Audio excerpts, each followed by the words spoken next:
I heard a fly buzz when I died. ये एक poem है which is written by Emily Dickinson. ये बहुत ही प्यारी, बहुत ही एक अच्छी कॉम्पोजिशन है एमिली डिकन्सन की। तो आज हम इस पोएम की क्रिटिकल एनालिसिस करेंगे और राइटर की जो बायोग्राफी है उसे भी हम अपनी इस वीडियो में करेंगे इंशाल्लाह। So let's start the video. सबसे पहले हम स्टार्ट करेंगे राइटर की बायोग्राफी से। Emily Dickinson, most of her work was done in secret. Most of work उन्होंने अपना जो किया था वो सीक्रेटली किया था। मीन्स कि जब वो अपना लिटरेरी वर्क कंप्लीट करती थी तो उसमें उसे एनोनमसली पब्लिश करती थी। एनोनमस पब्लिश राइटर करते हैं मोस्टली जब वो अपना नाम यूज़ नहीं करते, अपने वर्क में अपना नाम मेंशन नहीं करते, अपना नाम यूज़ नहीं करते, तो वो वर्क एक एनोनमस वर्क होता है।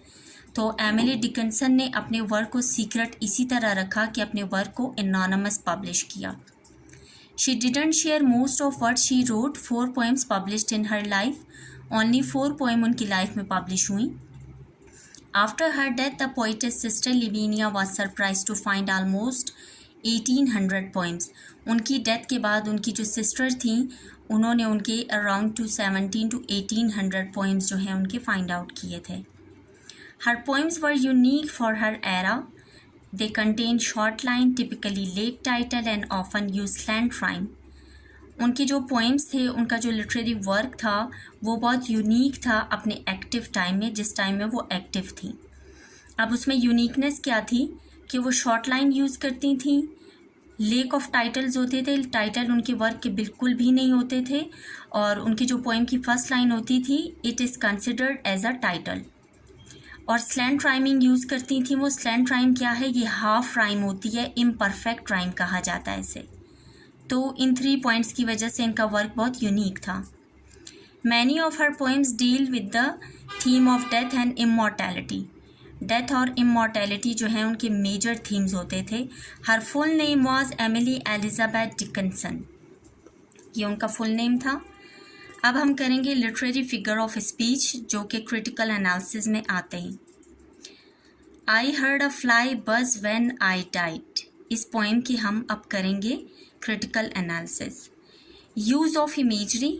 अब यूज़ ऑफ इमेजरी क्या है? इमेजरी हमारी 5 सेंसेस को जो है वेकअप करती हैं, जैसा कि taste, smell and sight, visualize करना, and hearing, sense of hearing and sense of taste.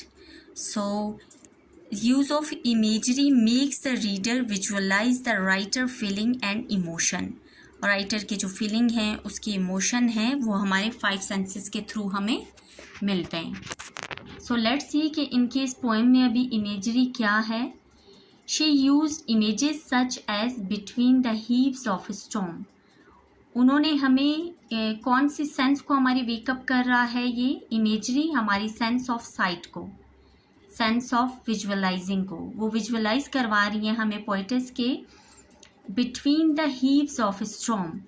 वो एक स्टिलनेस के बारे में बता रही हैं कि एक तो स्टिलनेस है और फिर उसके बाद स्टॉर्म है, यानी कि पहले कामनेस है और फिर स्टॉर्म है।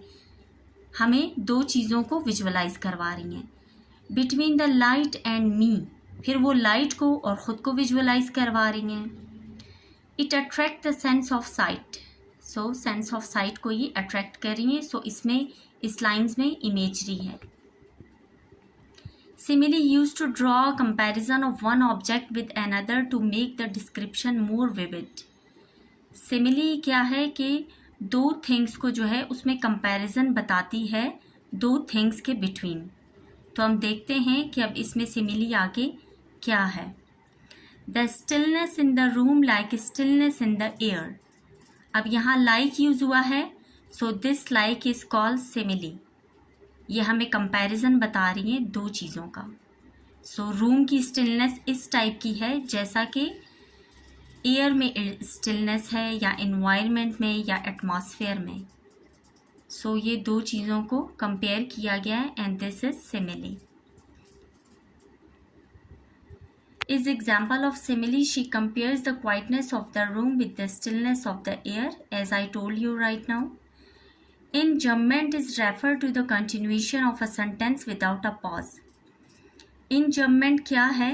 इसे हम रेफ़र करते हैं कंटिन्यूएशन से, इसमें कोई पॉज नहीं होता. लेट्स सी कि अब इसमें है क्या. Enjambment क्या है? The stillness in the room was like the stillness in the air. अब देखें, ये एक मिसरा हमने पढ़ा, फिर दूसरा मिसरा हमने पढ़ा, तो दोनों मिसरों को एक साथ एक शेर की तरह हमने पढ़ा. हमने इसमें पॉज नहीं किया, स्टॉप नहीं हुए हम.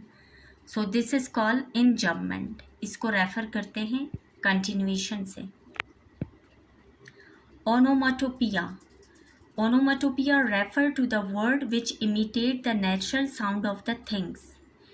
ओनोमाटोपिया में एक वर्ड है जो कि इमिटेट करता है किसी साउंड को, और उस एक वर्ड की वजह से, उस एक साउंड की वजह से उस पूरे चीज़ की जो पिक्चर है वो हमारे माइंड में आ जाती है, या उस पूरे चीज़ के बारे में बताता है कि ये है. तो इसको कहते हैं ओनोमाटोपिया. द वर्ड बज इज़ एक्चुअली ओनोमाटोपिया.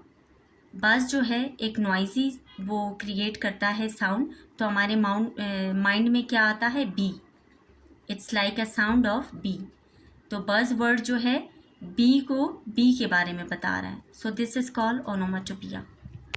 उसके बाद summary. There are 4 stanzas in this poem.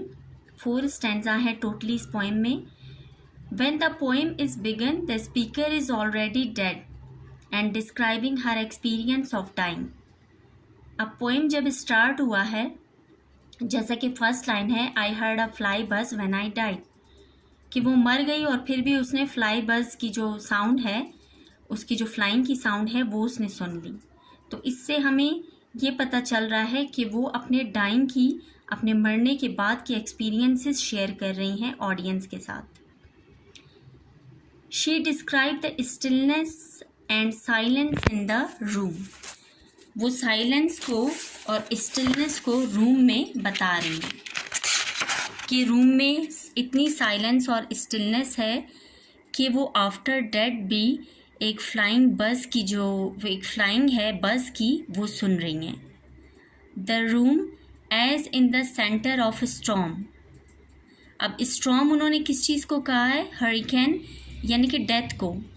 Death को वो स्टॉर्म की तरह बता रही हैं, और रूम में जो एक खामोशी थी, एक साइलेंस था, उसको वो इस तरह से डिस्क्राइब कर रही हैं कि आफ्टर डेथ भी इतनी रूम में खामोशी थी, उसके बावजूद भी उन्होंने एक जो साउंड है बी का, उसकी जो बजिंग थी, उसको उन्होंने सुन लिया.